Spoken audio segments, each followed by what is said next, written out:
I'm about to share something that still gives me chills every time I think about it. Picture this. It's late. I'm alone in a Starbucks, and what starts as a normal coffee run turns into a nightmare I'll never forget. What happened that night? Stick around, because you're not gonna believe how this unfolds. So it was a cold October evening, right around 8 p.m.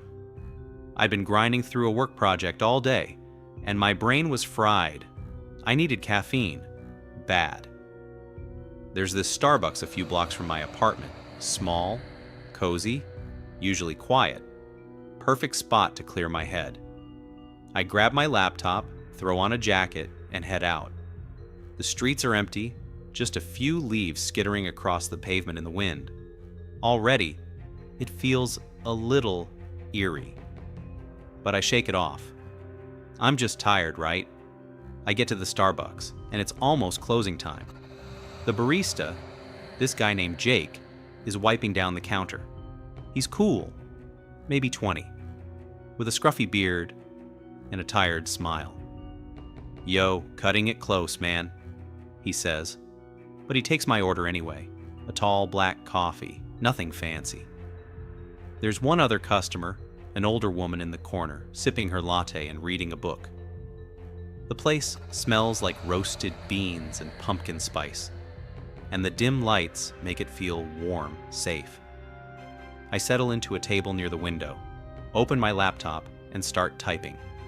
But then maybe 10 minutes in, I notice something weird. The music, that chill lo-fi playlist they always have on, starts to skip. Like it's looping the same 3 seconds of a song over and over. I glance at Jake, who's behind the counter messing with the espresso machine. He doesn't seem to notice. The old lady in the corner? She's still reading, unfazed. I figure it's just a glitch, so I try to focus on my work. But the skipping gets louder, almost distorted, like someone's dragging a needle across a record. It's grating, unnerving. I look around, waiting for Jake to fix it, but he's just standing there now, staring at the floor. Jake? I call out, trying to keep it light. Your speaker's freaking out. He doesn't respond. Doesn't even move. He's just frozen, his back to me, one hand gripping a rag. The music's still looping, and now it's mixed with this low hum, like static. My stomach twists. Something's off. I glance at the old lady, hoping she'll say something, but she's gone. Her book's still open on the table, her latte steaming, but she's nowhere. When did she leave? I didn't hear the door. I'm trying not to panic, but my heart's pounding. I stand up, thinking maybe I should just leave, when the lights flicker. Not like a quick blink, more like they dim and pulse, slow and deliberate. The hum in the music gets louder, and now it's not just static. It's voices, whispering. I can't make out words, but it's like a crowd of people murmuring just out of earshot. I grab my phone to call someone, anyone, but the screen's frozen. No signal, no apps, just my lock screen staring back at me. Jake, man, what's going on? I say, louder this time. He finally turns, but it's slow, like he's moving through water. His face, it's wrong. His eyes are wide, too wide, and his mouth is stretched into this unnatural grin. You shouldn't be here, he says, but his voice is off, like it's layered with someone else's. Deeper, older. I stumble back, knocking over my chair. The whispers in the air get clearer now, and I swear I hear my name, over and over, like a chant. I bolt for the door, but it's locked. I yank the handle, pound on the glass. Nothing. Outside, the street's pitch black. No cars, no people, just this thick, unnatural darkness pressing against the windows. I turn back, and Jake's closer now, standing in the middle of the room. He's not moving, but he's closer. That grin's still plastered on his face, and his head's tilted at this weird angle, like his neck's broken, but he's still standing. I'm freaking out, trying to think. There's gotta be a back exit, right? I run toward the counter, hoping there's a door to the storage room or something. The whispers are deafening now, and the lights are flickering so fast, it's like a strobe. I vault over the counter, knocking over a stack of cups, and there it is, a door marked "Employees Only." I don't care if I'm trespassing, I just need to get out. I shove it open and stumble into a narrow hallway. It's dark, smells like mildew, and the walls are lined with boxes of coffee beans and syrup bottles. There's a faint red glow at the end, like an exit sign. I sprint toward it, but as I'm running, I hear footsteps behind me, heavy, uneven, like someone's dragging their feet. I don't look back. I can't. My chest's burning, my legs feel like jelly, but I keep going.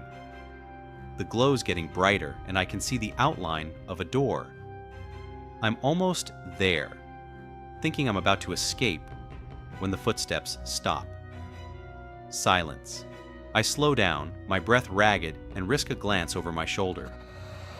Nothing. The hallway's empty. No Jake, no whispers.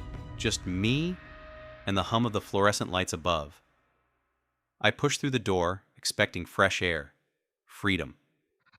But it's not an exit. It's a room. Small, cramped, with concrete walls and a single flickering bulb hanging from the ceiling. In the center, there's a table, and on it, my laptop. The one I left on the table out front. It's open, screen glowing, showing a Word document. My project. But the text is wrong. It's not my work. It's my name, typed over and over, thousands of times, filling the screen. And at the bottom, in bold, one sentence, "You shouldn't be here." I'm frozen. My mind's racing, trying to make sense of it, when I hear that voice again. Not Jake's, not anymore. It's coming from everywhere, echoing in my skull. "You shouldn't be here." The bulb overhead explodes, plunging the room into darkness. I scream, scrambling backward, hitting the wall, and then nothing. When I open my eyes, I'm back in the main cafe.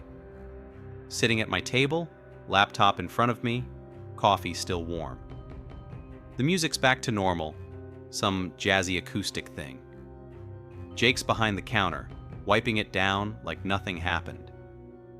The old lady's back in her corner, turning a page in her book. I check my phone, 8:15 p.m.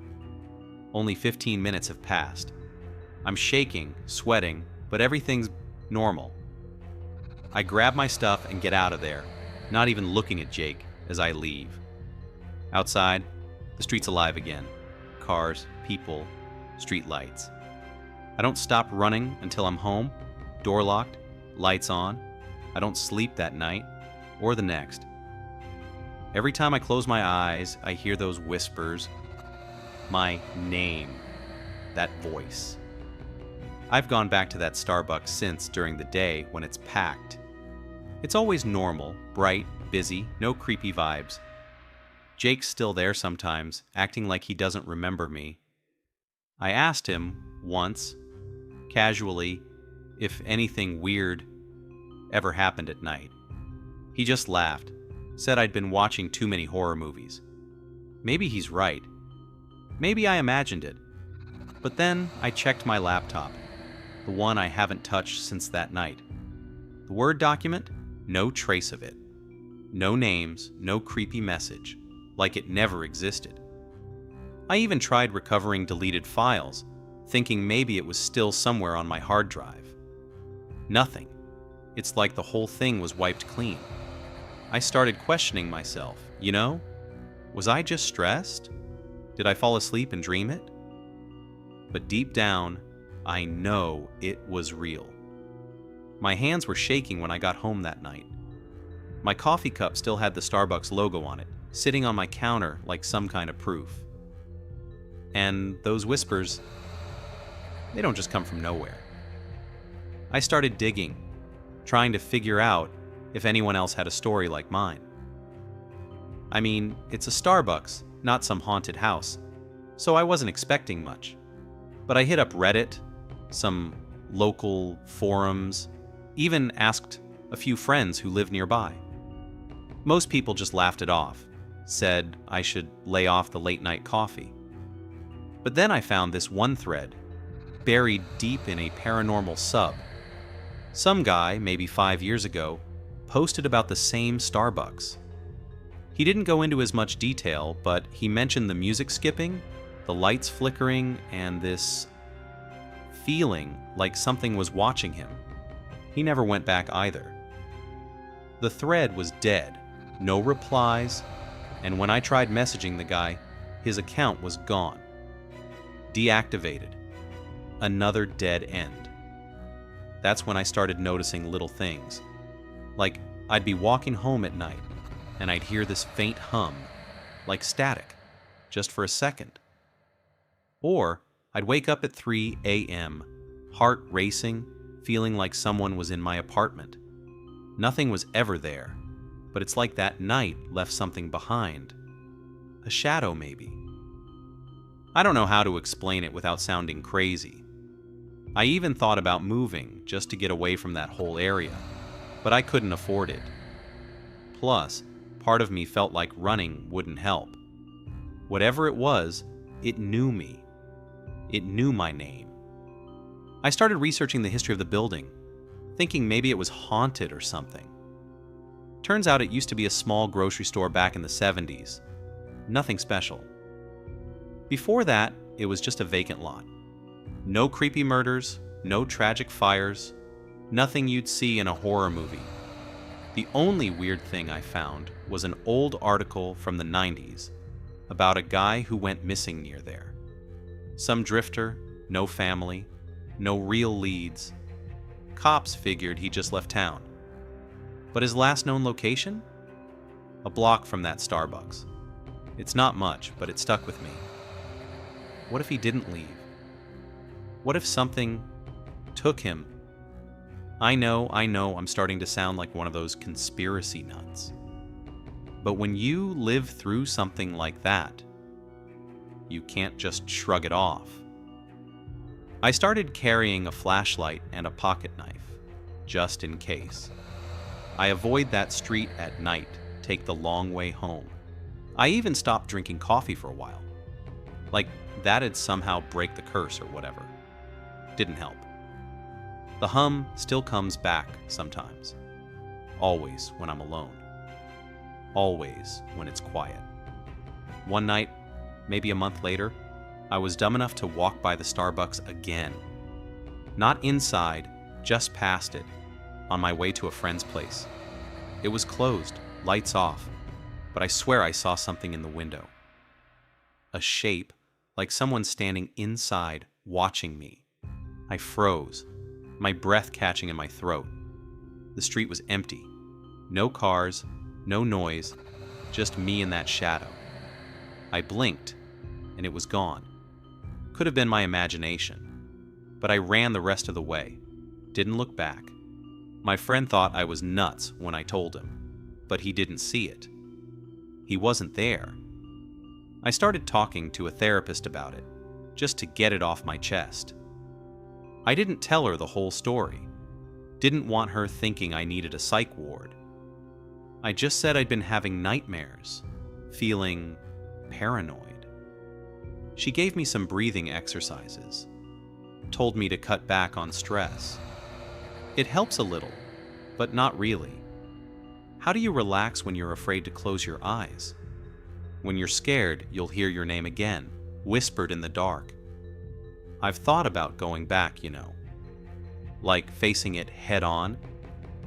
Maybe record the whole thing, see if I can catch something on camera. But every time I get close, I chicken out. What if it happens again? What if it's worse this time? I've seen enough horror movies to know you don't mess with stuff like that. You don't go back to the haunted house, You don't read the creepy book. You just live with it. Try to move on. But moving on's hard when you're still looking over your shoulder. I don't go out much at night anymore. I keep my curtains closed, my doors locked. I've got this cheap security camera now, pointed at my front door. Nothing's shown up on it, but it makes me feel better. Like I've got some control. I've even started praying, which is wild because I've never been religious. Just a quick, keep me safe before bed. I don't know if it works, but it's better than nothing. Sometimes I wonder if it's over. Like, maybe it was a one-time thing, some glitch in reality or whatever. Maybe I'm safe now. But then I'll hear that hum, or I'll catch a shadow in the corner of my eye and I'm right back there. Back in that Starbucks, with Jake's creepy grin, and my name on that screen. I don't think it's done with me. I don't know if it ever will be. So, yeah, that's my story. I'm still here, still breathing, but I'm not the same. I used to laugh at ghost stories, roll my eyes at people who said they saw something. Now, I believe them. I know what's out there, and I know it's not just in old houses or creepy forests. It's in places you'd never expect, like a Starbucks on a random Tuesday night. If you're watching this, I hope you never go through something like that. But if you do, trust your gut. If the music skips, if the air feels wrong, don't stick around. Get out. Run. And if you've got a story like mine, I want to hear it. Drop it in the comments. Because honestly, I could use the company. Knowing I'm not alone might make it easier to sleep at night. Thanks for sticking with me through this. It's not easy to talk about, but getting it out helps. If you like this, hit that subscribe button.